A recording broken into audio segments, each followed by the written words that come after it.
بسم اللہ الرحمن الرحیم۔ السلام علیکم۔ رات کو یہ آیات پڑھیں۔ رات کو یہ کلمات پڑھنے والے کی تمام فکریں اور پریشانیاں ختم ہو جاتی ہیں، اور وہ کلمات یہ ہیں: بسم اللہ الرحمن الرحیم۔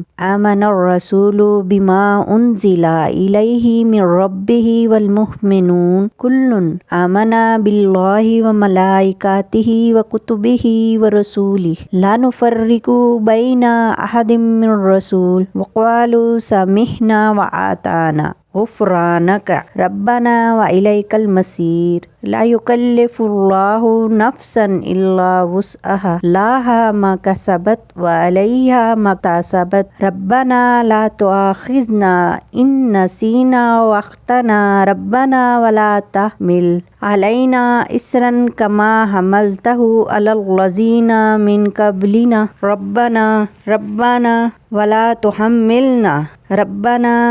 تحملنا ما لا طاقة لنا به واعف عنا واغفر لنا وارحمنا انت مولانا فانصرنا علی القوم الکافرین۔ اگر سونے سے پہلے یہ کلمات پڑھ لیے جائیں تو آپ کی تمام فکر اور پریشانیاں ختم ہو جائیں گی۔ دعاؤں میں یاد رکھیے گا۔ اگر آپ نے ابھی تک میرا چینل سبسکرائب نہیں کیا تو پلیز میرے چینل کو سبسکرائب کر دیں۔